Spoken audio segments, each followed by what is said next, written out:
Welcome to Gen Authentic, where we believe that everything you do takes work, whether it's your job, your relationships, your hobbies, and even self-love. That all takes work, and we're here to challenge you to do that work more authentically.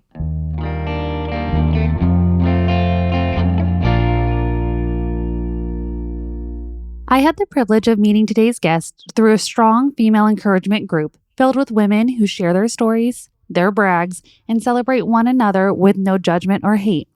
Our guest today, Candis, has had amazing lessons that she wants to share with you about slowing down. Today, we will discuss what led her to her slow year and what she means by you have to slow down to get where you want to go. Today will be so much more of a conversation than the regular interview style that we have, as we both share our journeys of self-discovery and choosing alignment over allurement to get everything we've ever wanted in this life. So Candis, tell the listeners a little bit about yourself. Yeah, absolutely. My name is Candis Williams, and I'm a certified life coach and on-camera host. And I also am the creator of The Slow Year, which is a 13-month journey based upon my own personal experience of slowing down. So I've got an interesting background and I'm really excited to be here. That is awesome. I'm so excited to have you here.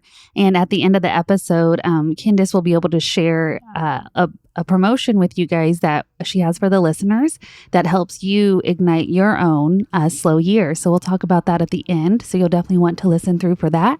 And then, so let's talk a little bit about, your life before the slow year and tell us kind of what got you to realizing that you needed to slow down. Oh, it's a big question, isn't it? And it's kind of like, I feel like everyone's story. I just had this moment where I realized that I had really been hustling super hard, trying to make something happen. I am originally from Australia and I was an occupational therapist in Australia. And when I moved to the US, my professional credentials didn't transfer. And I was in this period of really trying to redefine who I was as a woman, as a professional. And I found myself in this hustle mentality of like, okay, I need to create something out of nothing. I need to make an impact in the world. I need to be rich and famous and all of these things. And so much of my time was just in this frantic energy of like, how do I live out my full potential? How do I experience career success? And this went on for a solid decade. From the time that I arrived in the US until the end of 2021. And there'd been various times throughout my journey that I said, Candis, you need to slow down because you're sacrificing your health, your happiness, your friendships, everything in the pursuit of this, I don't even know what it was, the pursuit of what I thought I should be. And then at the end of 2021, things all kind of came to a bit of a head when I realized that I was pretty unhappy in my health. I think that was a big thing. My skin was dry and flaky, and I was carrying unwanted weight. I was feeling very tired and lethargic and was kind of lacking vibrancy. I felt disconnected in my friendships. And also I was feeling like all the work that I'd poured in to build this career, because I was in personal branding and marketing mentorship and still do a little bit of that occasionally when someone comes to me, but it didn't feel aligned with like the purpose that I felt I had on this earth. And so I thought, I can't work any harder. I need to learn how to slow down. And that's where it started. I love that. I can't work any harder, so I need to slow down. Because a lot of times people they think that the limit doesn't exist, right? And if they just push themselves harder and harder, that's how they go to this proverbial, like wherever they're meant to be. I like that during your story, you highlighted that, you didn't necessarily know what it was that you were hustling for, or to be more specific, you weren't understanding why you were sacrificing your health, your relationships, your connections to yourself and others. Like at what cost was it? Because it's not always more money, more power, more title, more clout. It's that we're searching for something within a job reward or what people would see as professional reward, when really we need to find that validation from within and who we are, and then that can overflow into what we do professionally.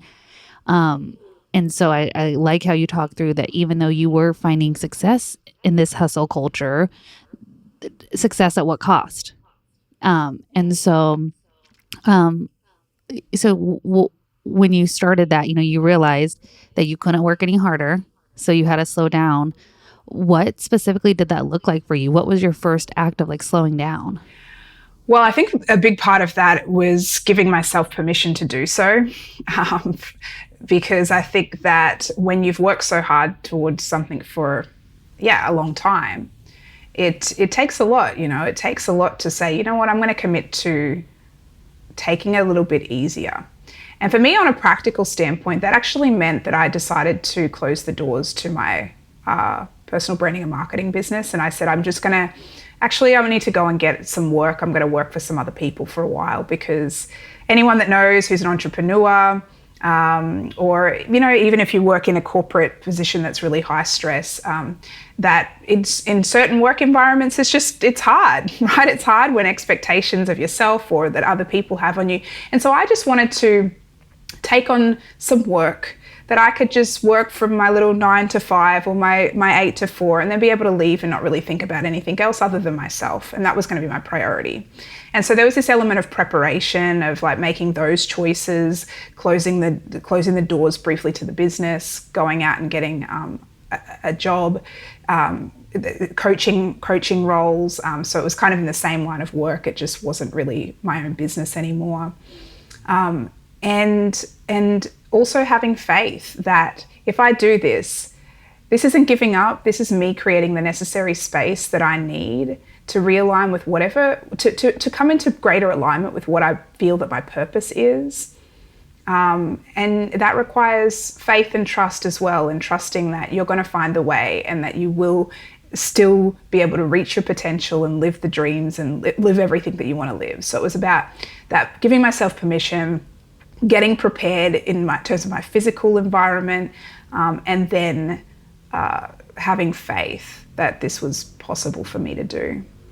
And I love that you talked about the creating space, because that is just so important, that you have to create space in your life to change. And I love that verbiage that you use, because it's definitely verbiage I've started introducing into my life this year, as I wanted to learn to be more of like a collaborative communicator. So instead of because I am so definitive in like what I believe, and I speak with passion, I would find myself often in conversations very one-sided, because I wasn't creating space for other people to have their own opinions and things like that. So in the same token, bringing that into just like your world and creating space to allow yourself to breathe, creating space to try something different and not feel like you have to do everything that you've already done before. And so, I definitely love that take on it. One thing that this reminds me a lot of is when I started my 100 Days of Bravery journey, which I know you and I got a brief moment to talk through. And it's funny that it was like the opposite of the slow year, right? So instead of slowing down, I was so fed up that my life hadn't changed, I felt, in the year after my divorce. And so then I challenged myself for 100 days to do something scary, something that put me uncomfortable, and I just said yes to it. And if there was anything presented to me to say yes to, then I had to find something that day to help me be brave. And so it's interesting to me how you can kind of have these two different, mindset sets in it to achieve the same result of knowing yourself better. Now, I will say, of course, as we talk later, that then converted to a year of doing way too much in 2022. So now in 23, I am finding my own, way of my slow year.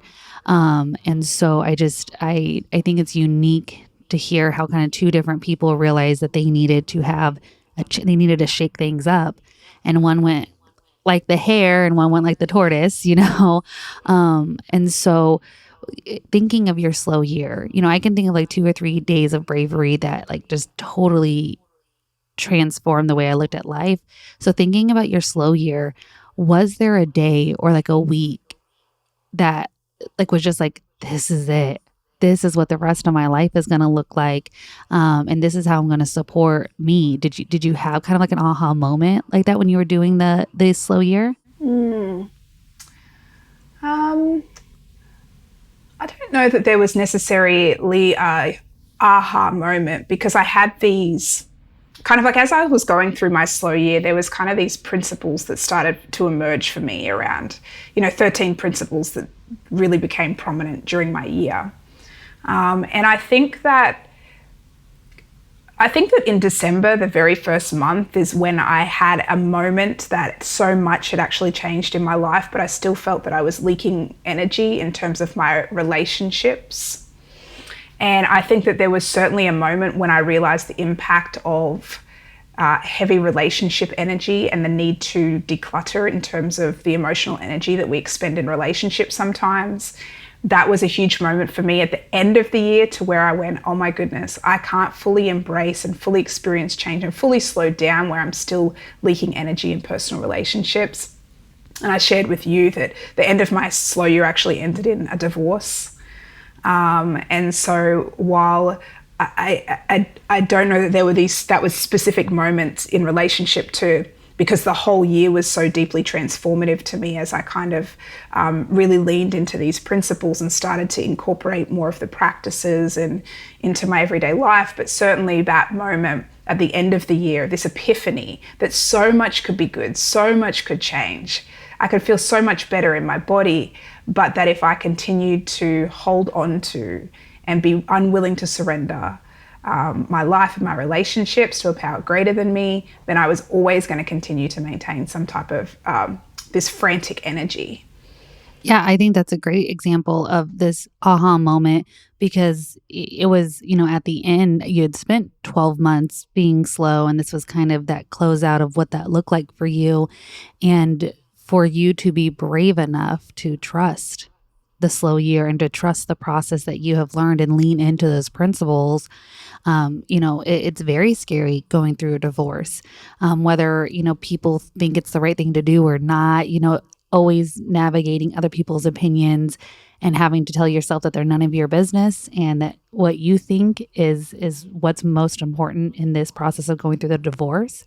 And I think that's a great aha moment, because it kind of really solidified what you had been going through for the 12 months and, brought you to this place of, I can do this and it's the right thing for me to do. Mm-hmm. Yeah, it was absolutely, I say that my slow year, which was actually 13 months, it kind of like started in December, and it went through the slow baker's dozen. Yeah, whatever, something. So, I went through this year, and I almost say that my first slow year was kind of like the before. And as I'm like going into what I believe is like almost a second version of the slow year for me, it's almost like this after transformation, because I've been able to lean even deeper into the principles. I feel like I'm becoming more and more a reflection of this work. I love your story about the 100 days of bravery. And it's also quite interesting that this took you into this very intense after period. For me, what the slow year did for me was it was a very specific season of life where I experienced pretty deep transformation in my life. But I think that it created a type of sustainability that I've been able to incorporate many of the principles into my life, and I believe that it honestly has become just who I am. People go to me, oh, Candis, you're so busy, because I still have things going on. People go, oh, you're so busy, and I say, oh, never that. Like, don't speak that into my life. I do not receive that. I do not receive. You can have that. My life is full, but busy has an energy that I'm not. It doesn't feel aligned for me. I love that. My life is full, not busy. Yes. So talking through, that it kind of, your slow year created a life of sustainability, navigating through the 100 days of bravery in 21, which like launched me into 22. I guess I said yes to everything. Like in 22, I just had this mindset that okay, I had these 100 amazing days, but God, what if I could have 365 days like that, or an entire life where I say yes to all these incredible opportunities without even thinking and just being brave? And what I realized at the end of 22 is I had spent so long, or I'd spent so much time saying yes to every single thing possible that presented itself to me.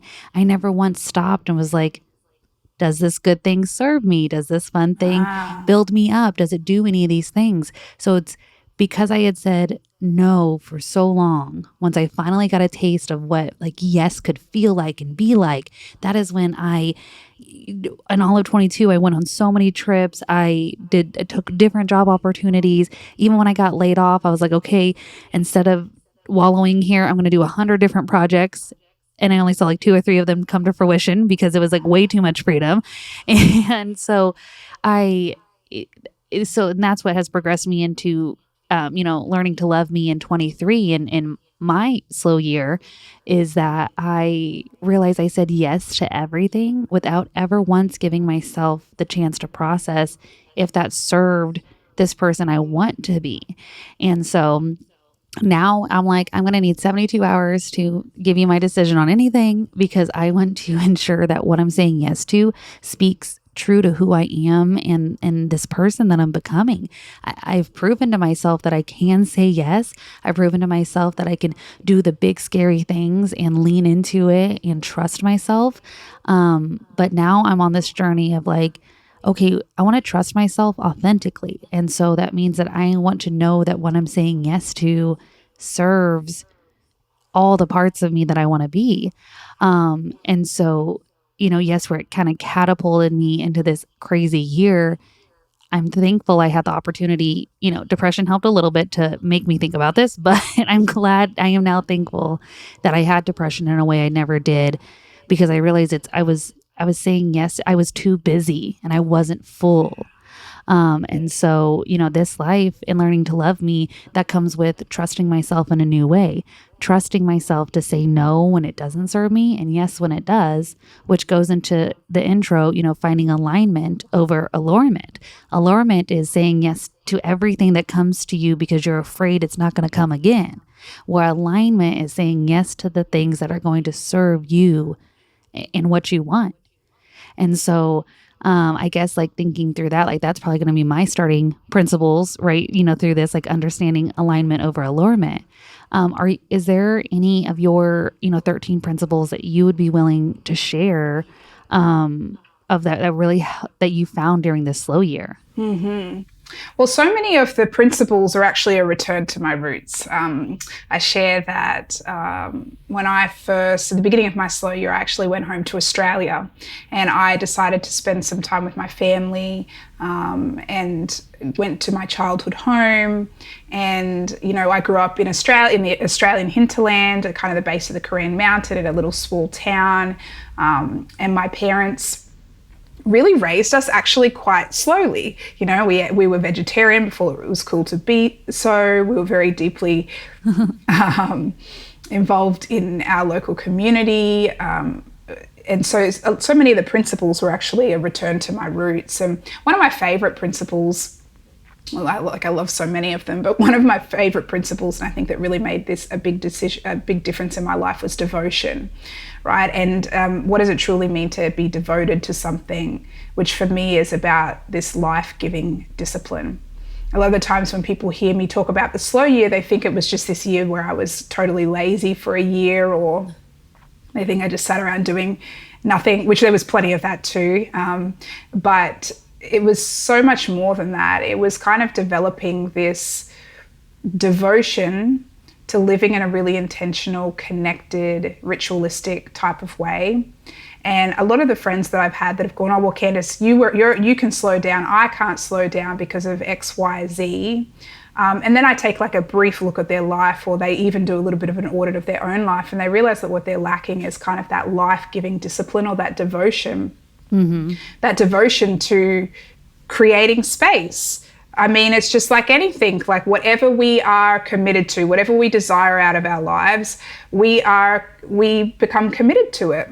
And I say we either have the option to be hopelessly devoted, right? So we don't take the reins in our own life, and so we're kind of like hopelessly devoted to work, hopelessly devoted to relationships, hopelessly devoted to actual habits, because we all have them, whether or not we acknowledge whether they're good or bad.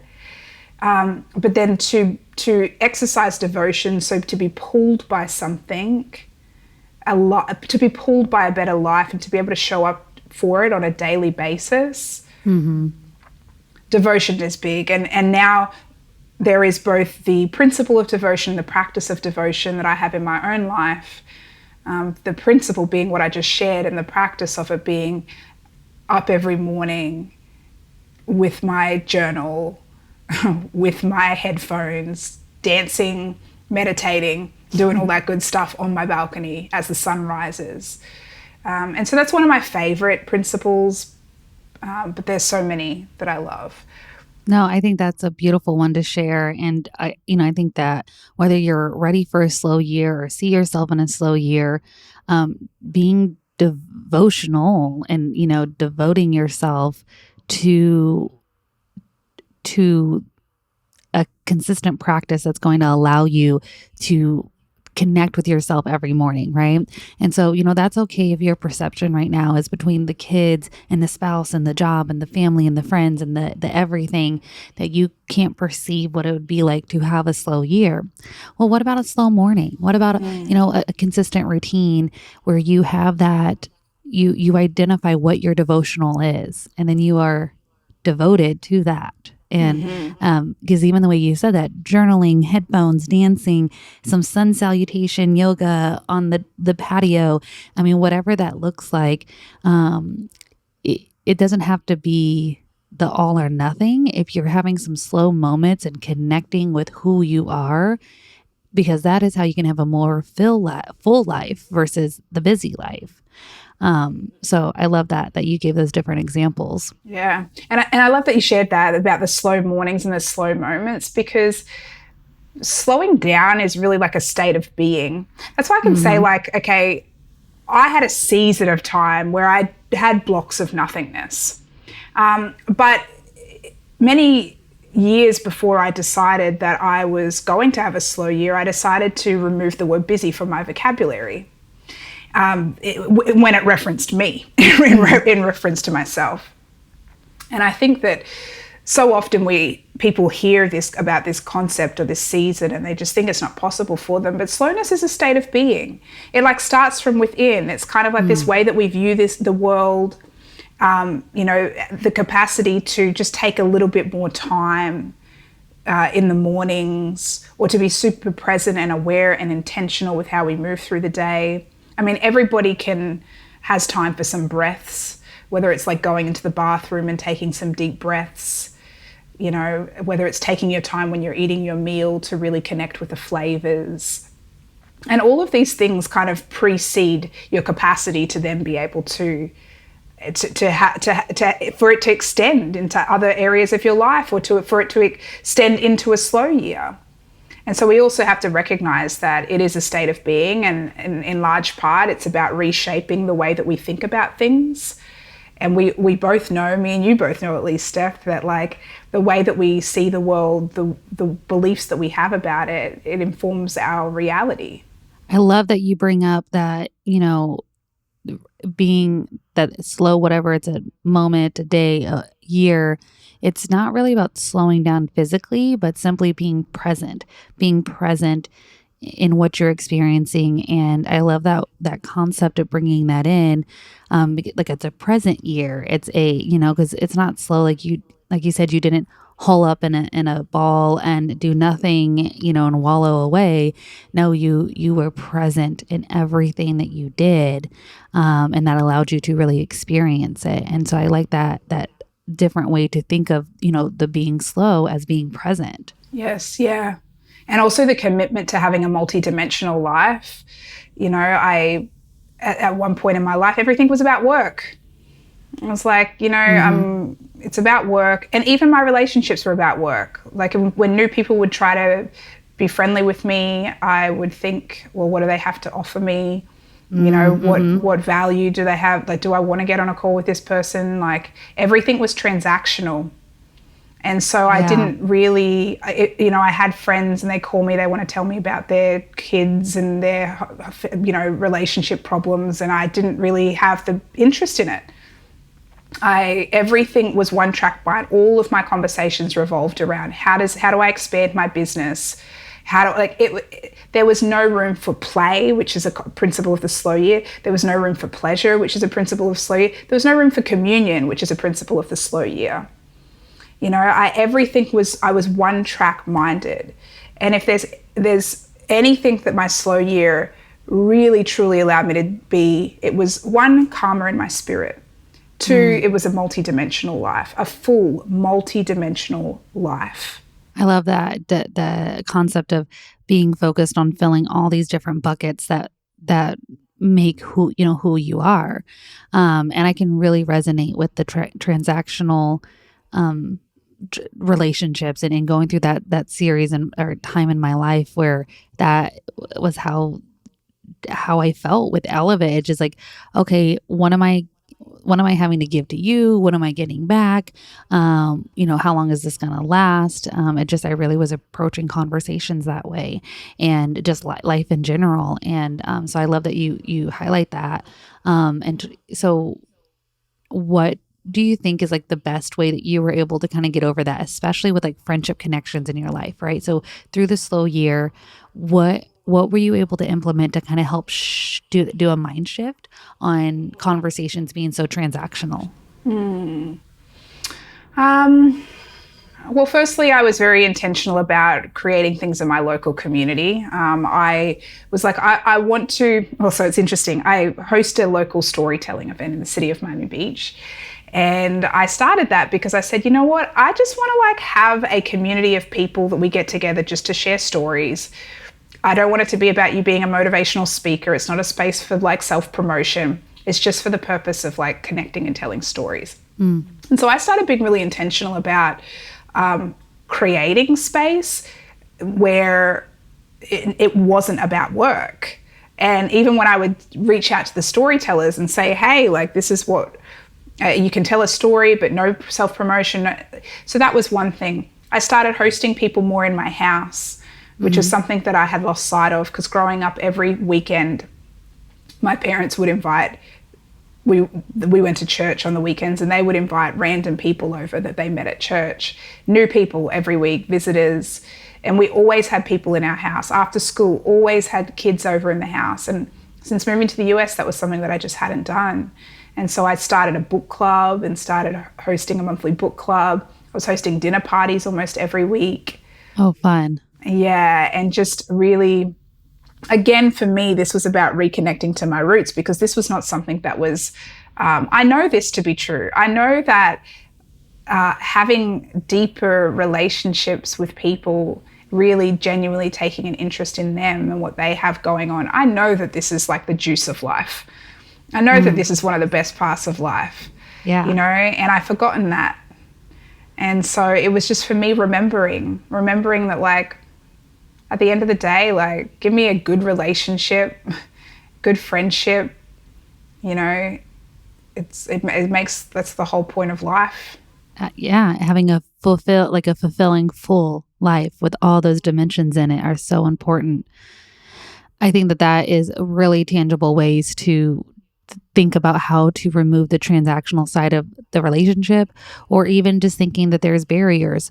Oh, I'm just friends with this person because we're both moms, or we're both in corporate, or we're both in whatever. You can learn and exchange stories from people of all walks of life. And just, listening to those around you, engaging in conversation, looking up from the cell phone, making eye contact with people, and truly connecting with humans and having that part there. I love that you said that, because one of the other things that I did very early on in my year is I actually got off social media for 6 months, because I realized when I was going to be with people, I wanted to be with people. I didn't want to be thinking I need to document, everything that I needs to be documentable, whether I'm running a workshop or hosting this thing or doing an interview or whatever it might be. I removed that element, because I know, and some people can be on social media and not have this level of like addiction to it. But when you're half of your life is about marketing everything that you have going on, it's hard to then no longer do that. And so this was another part of like deciding I'm going to just close my personal branding and marketing business for a while, and I'm just going to work for some other companies, because I had an unhealthy relationship to social media. So I just wanted to put that in there too.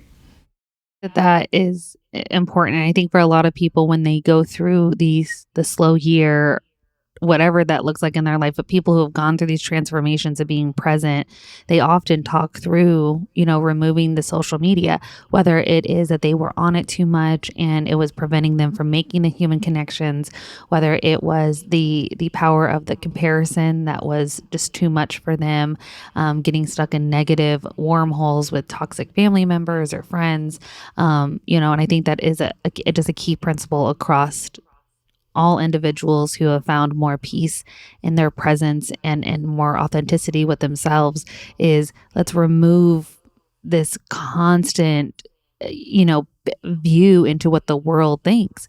One of the best quotes I've ever heard in my life, it was at a women's conference in 2019, and it was, other people's opinions of you are none of your business. It's like the biggest, and I always say that to me, other people's opinions of me are none of my business, and whether it's a good opinion or a bad opinion. And the reason why it's none of my business is because I don't need to be making decisions based on those opinions. And I find that when you are in social media, whether it's an opinion about you or the world or life, you're just inundated with it. And sometimes it gets really hard to make your own opinions or your own thought processes when that's what's going on. So, oh goodness, I had a question that went with that one. Oh yeah. So then what was it like for you when you kind of got back on social media? Because I know you're not doing your branding necessarily, you're working on some projects, but what was that like for you to kind of come back? And then if you can tell our listeners a little bit about your new role, and how in front of the camera you are for that one, and kind of talk through like, how do you, so coming back to social media and then starting this new job, like how do you remain present, even with cameras going? Okay. Yeah. Well, I think coming back to social media, I came back with a lot more intention and a lot more purpose. And because I'd had that, because after so much time of being disconnected, I really developed a relationship with just like being in my physical world. And so being on social media now comes with it's for a very intentional reason. I'm not like stuck browsing. I'm not stuck. And that reason is to be able to share the work of the slow year. Because for me, I went through this year, and as I was going through it, people were asking me, well, how do I have a slow year? How can I do that? How can I incorporate? How can I change my life through the power of slowness? And so now the work is very specific around, I get in there with intention. You also asked about kind of like how do I kind of keep slow and whatnot with everything I have going on now. And I guess that I'm missing a part of the story, being that in December, when I had this sense that I needed to release my husband, that my marriage had kind of come to an end, we began talking about it, and I was kind of in a position then where like a lot had changed. I think another piece of the story is that those two jobs that I got for the stability and for the slowness I thought that they would provide, both of the companies went under in the year that I was there, and I ended up being laid off twice in the space of a year during my slow year. So that was another piece that I have to add to the story. So I've been laid off twice during my slow year. I have closed the doors to my personal branding marketing business. Now I'm in the process of getting divorced. I've made the decision to get divorced. This all happens during this year. I was sitting at my desk one morning. I was doing devotion, and I thought, like, I do not know how I'm actually physically going to leave this marriage right now. My resources were limited at that point because of the layoffs, and you know, then with what was going on. And then I live in the city of Miami Beach. I mean, to move, it's like a $10,000 extravaganza just to get another apartment. And I'm thinking, okay, like this is gonna take a bit of a hit on me. And I was sitting there at my desk one morning, I was doing devotion. I'm a spiritual person, and I just felt like this intuitive sense I call voice of God, just saying, hey, it's safe for you to let go. Like, I don't know didn't know what I was going to do. And this was me exercising that principle of surrender and trust. And so And this is like month 13, right? So you're at month 13 doing this devotion. Yes, yes, exactly. Okay, yep. And it's safe to let go. So that day I said, okay, it's safe to let go. And I started telling my husband and all of my friends, I'm going to move out by this date. Don't really know how I'm going to do it. 3 days later, I get a call from my agent, an agent who I haven't heard from in 5 years. Okay, so I mean, she's that's emailed show business, baby. Yeah, exactly. I mean, she emails me and whatnot with different things, but she hasn't called me. And I'm looking at my phone like, Tammy, what does Tammy want? She calls me out of the blue and she says, hey, Candis, you've been shortlisted for this role with Carnival, with the cruise line, for a travel host position. I was like, wow, like that seems cool, like a little bit of validation that I'm on the right path. And about a week later, she called me back. She's like, yep, they want you. You've got the job. So like within days of making the decision to surrender, of believing that it was safe for me to let go, of really exercising my trust and my faith in a power bigger than me, which is so necessary if you want to slow down, this role manifests. And I ended up moving out of my house, and the following day I flew to Mexico to film the first episode of this travel show for Carnival Cruise Line for their onboard television. And I'm actually off to the Bahamas tomorrow to film the next one. So that was kind of like, that is like the after story for me. That was kind of like the big like finale of the slow year. Of what manifest, and how I'm just like staying slow now is that I'm just connected to my rituals, and I'm present with people, and I still prioritize communion, and my health is paramount, and taking good care of myself, and being really, really conscious of my need for space. Because I believe, understand, recognize that when I slow down, I give my dreams the space to become reality. I give my relationships the space to flourish. I give my health the space to strengthen. And so because I believe that wholeheartedly, it's not hard for me to continue making space. So I got to know, what were those 3 days like? So you tell, your husband, hey, I'm done. I'm out.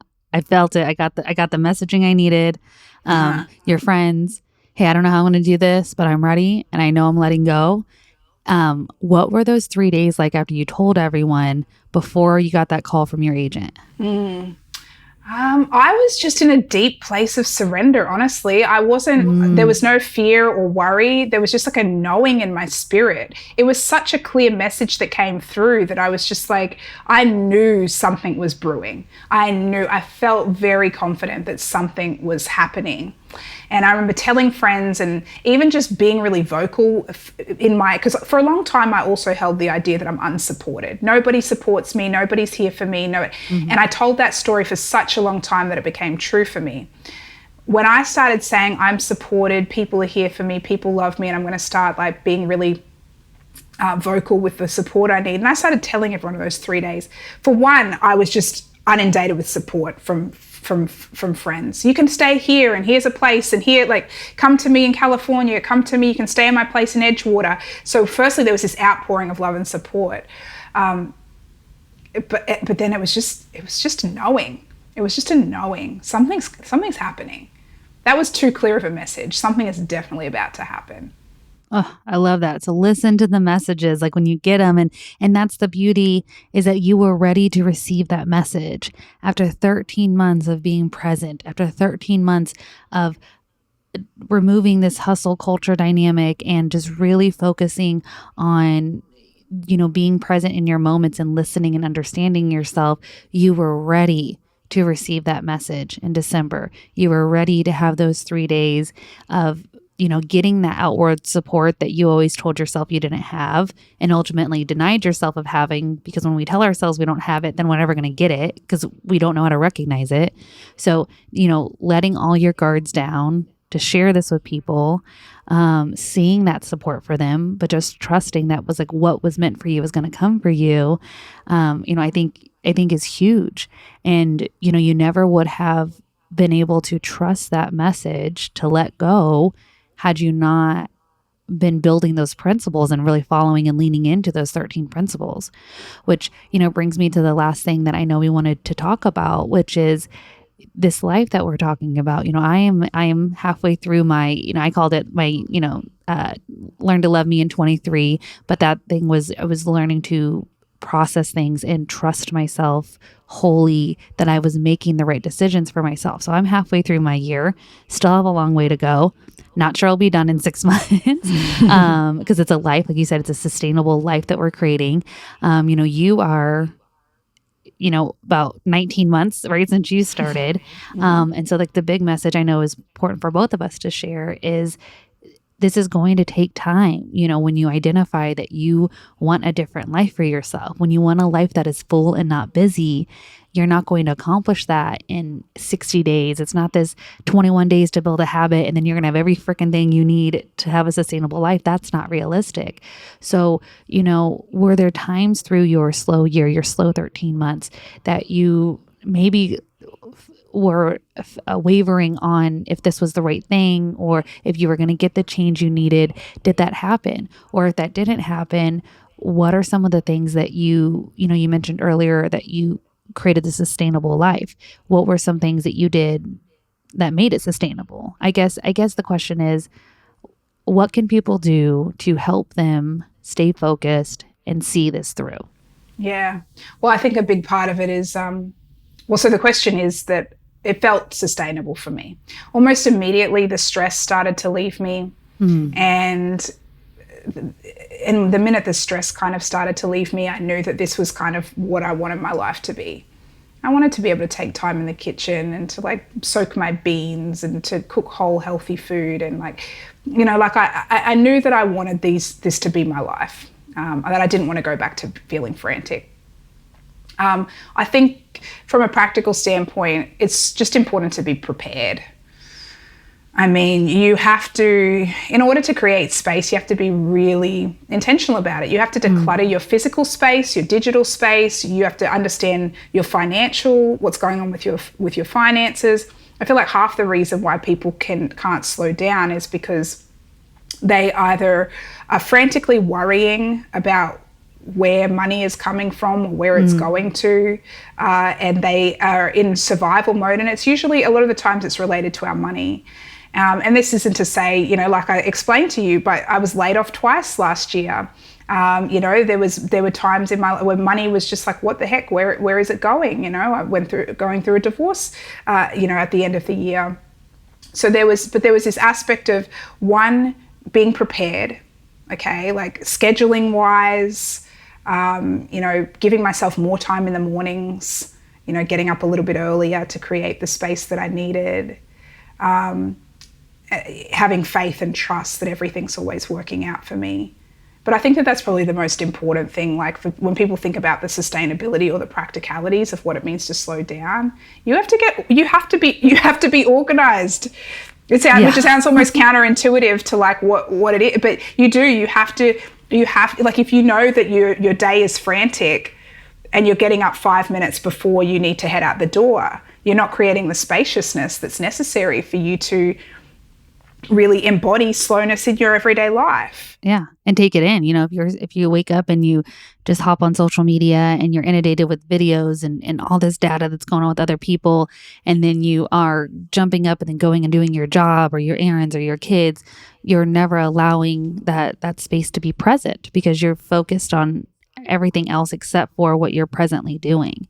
And so I think that's great, and again, just kind of goes back to, this can all start with doing a slow morning, in your morning, allowing the time for you to feed your mind, your body, your spirit, find those things that you can, that feel like devotionals to you that are good for your spirit, and be devoted to that every morning and do that. I think that is a great way that people can start practicing this principle of presentness. So the last thing I want to share is this goodie that you do have for the listeners about the 5 days of kind of prepping for what this slow year could look like for them. So do you want to kind of tease and let them know a little bit about what they'll get? And then for the listeners, that is on the link just below in the show notes, so you guys can get it there. So Candis, tell us a little bit about what that looks like, that 5 day for slow. Yeah, so it's the 5 days of slow. It's an audio course with a corresponding workbook. So with the slow year, there's both principles and practices, right? So the principles are the 13 different principles. If you want to know what those principles are, you can just go to theslowyear.com, and about halfway down the page, you can see all of them. So there's the slow year principles, and then there's these practices, right? And a lot of the practices are meditative. And so the 5 days of slow just introduces you to basically these guided, an opportunity to drop into the breath one day, an opportunity to drop into taste, an opportunity to drop into touch, different ways to drop into movement.